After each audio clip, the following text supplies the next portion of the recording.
Un, dos, tres.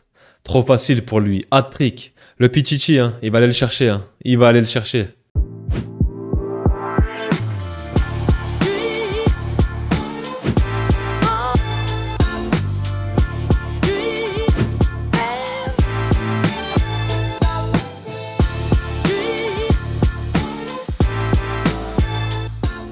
Avant de commencer cette vidéo, les gars, j'aimerais revenir sur une petite chose. Je vais prendre quelques minutes pour vous remercier, vous, parce que ouais, les gars, 1000 abonnés, ça y est, on a atteint la barre symbolique des 1000 abonnés.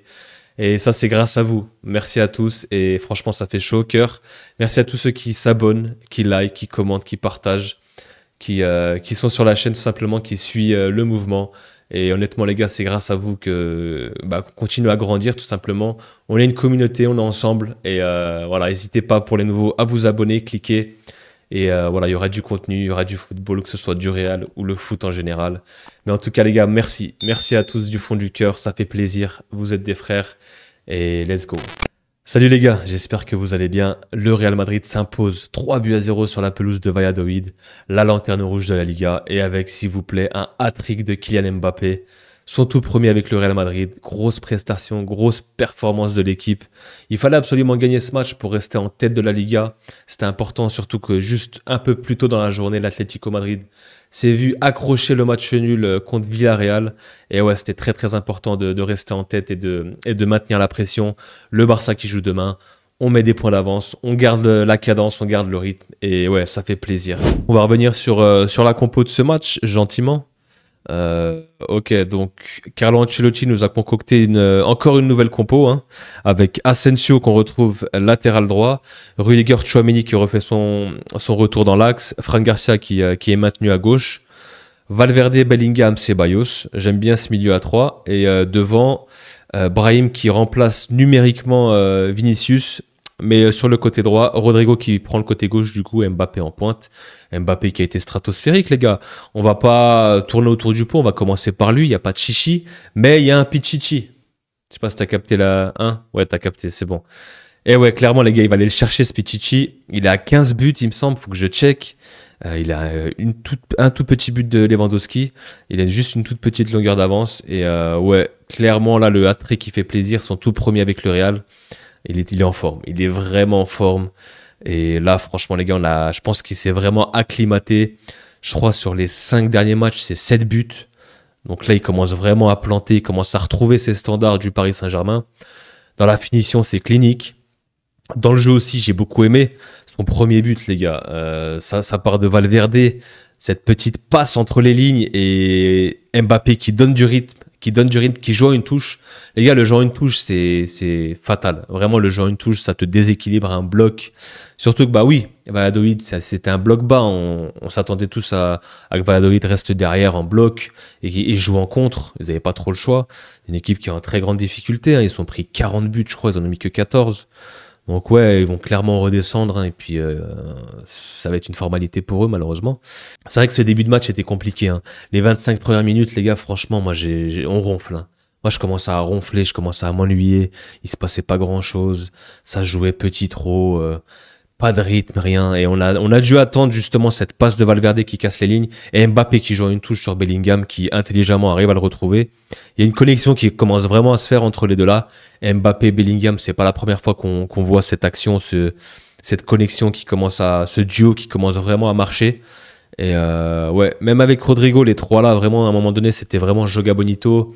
Ça se faisait des talonnades, ça laissait passer, etc. Ça fait plaisir. Il y a vraiment des automatismes qui commencent à se créer. Et on le ressent dans le jeu. Et même Mbappé, lui, est beaucoup plus à l'aise qu'au début de saison. On se souvient, au début de saison, il forçait un peu son jeu. Il essayait de prouver, il essayait de bien faire. Il essayait de jouer un peu le soliste parce qu'il avait besoin de montrer qu'il arrivait et qu'il était chaud. Et là, il n'a plus besoin. Là, les gars, il est sur, comme j'ai dit, il est sur 7 buts sur ses 5 derniers matchs. La finition est là. Dans le jeu, c'est propre. Il perd plus de ballon.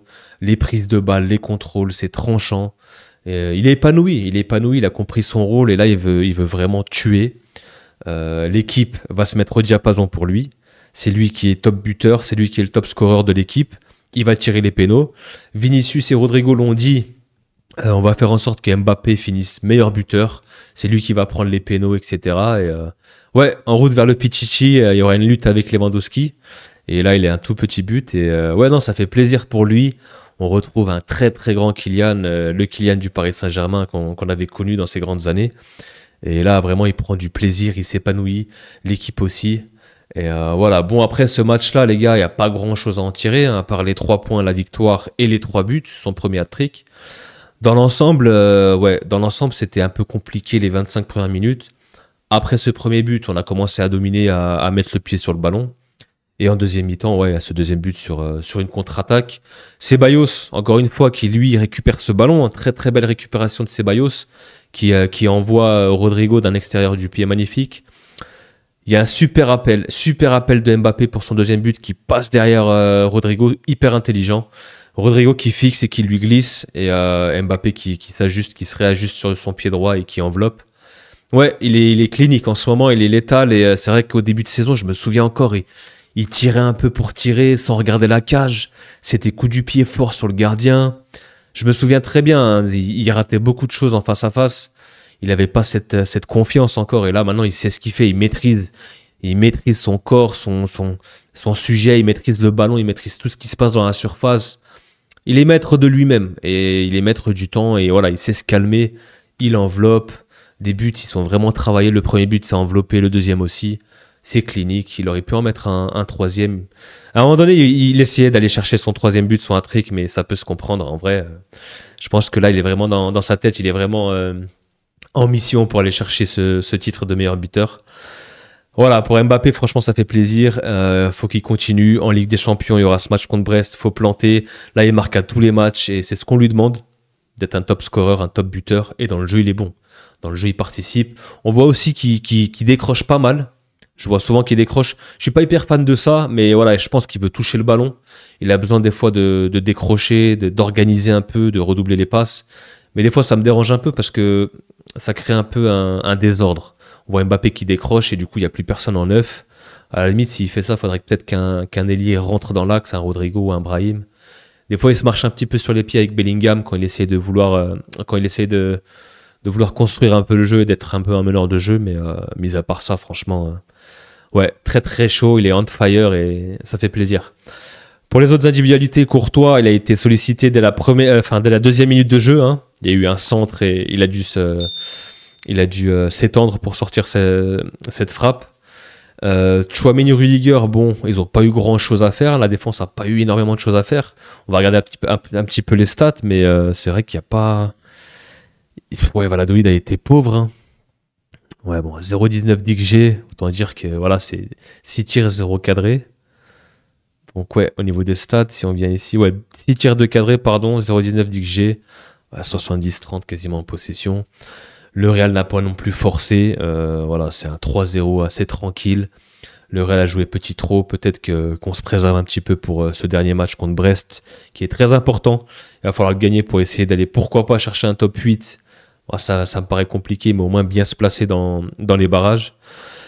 Et ouais, franchement, une formalité, hein, pas trop de surprises. Donc comme j'ai dit au niveau de la compo, bah forcément 9,7 pour Mbappé avec son hat-trick. Asensio était pas mal à droite. Asensio était pas mal, je trouve. J'étais pas fan de la compo au départ. Moi, je voulais quand même j'aurais préféré voir Asensio dans l'axe, Tchouaméni au milieu de terrain, pourquoi pas Valverde à droite. Bon, au final, il a laissé Valverde au milieu de terrain en tant que capitaine, bien sûr.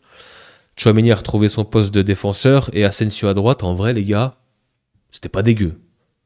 C'est pas la folie, mais c'était pas dégueu. Pourquoi? Parce que bah déjà, il a cette grinta, il a cette hargne. C'est un soldat, hein, clairement, les gars. Lui, il est là pour abattre, hein, tous les matchs. Lui, il vit son rêve. Il est avec la Castilla. Et là, clairement, il joue avec l'équipe première. Il se donne à 200%. Et c'est super dans l'attitude, c'est ce qu'on veut. Mais en plus de ça, il est hyper rapide. On a vu, en termes de vitesse, il est capable de rattraper les ailiers. Les interventions sont propres. Ouais, franchement, c'était pas dégueu. Pourquoi pas retester? Pourquoi pas voir ce que ça peut donner? C'était un test. Il voulait voir.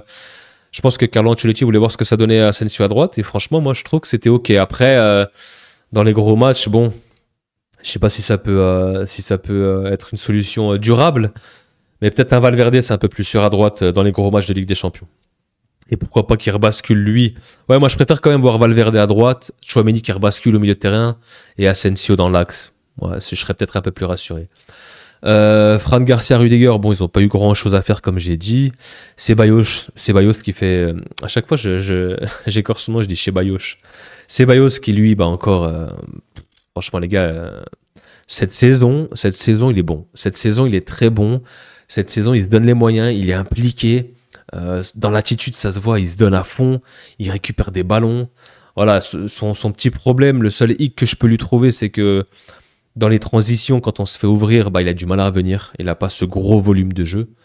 Mais par contre, dans le grattage de ballon, l'anticipation, la technique, le jeu, ballon au pied, les passes, là, il est très très fort. Et ouais, franchement, c'est un joueur avec une très très belle qualité et il est important dans l'entrejeu. À voir dans les grands matchs maintenant. Il faut vraiment qu'il confirme dans les gros matchs. La ligne de 3, Bellingham en numéro 10, bah voilà, il a fait son rôle. Hein. Cet assist pour Mbappé, ça débloque le match. Très belle passe. C'est pas la première fois, comme j'ai dit, qu'on le voit faire ça. C'est vrai que cette connexion entre les deux, on la voit de plus en plus. Rodrigo à gauche qui a fait son match aussi, qui a été correct. Il n'a pas marqué, bon, il a fait cette passe D, mais il a été plutôt correct. Et Brahim Diaz à droite, un peu discret. Moi, j'aurais préféré voir Arda en tant que titulaire. On a souvent vu Brahim Diaz titularisé quand Vinicius n'est pas là ou quand il y a un absent. J'aimerais voir Arda. J'aimerais voir Arda titulaire. Arda, voilà, il a plus cette qualité de jeu, cette qualité de possession, de contrôle, pouvoir assurer les passes et fluidifier un peu le jeu. J'aurais aimé quand même voir un Arda et pourquoi pas un Modric aussi. Je sais qu'avec ces deux-là, je pense qu'il y aurait eu un peu plus de maîtrise et de jeu. Mais bon, voilà, ils sont rentrés. Alaba a pris des minutes, a pris une vingtaine de minutes, 20-25 minutes. Luka Modric aurait aussi rentré, puis Arda aussi un petit peu rentré. Il me semble qu'Hendrick à la fin, bon, ouais, pour la forme avec Lorenzo. Voilà, au final, voilà, pas grand-chose à retenir de ce match, à part les 3 points, comme j'ai dit, la victoire qui était importante. Il faut gagner, hein, il faut gagner ces matchs-là contre les petits, contre les Valladolid, contre les Getafe, contre l'Espagnol, Valence, etc.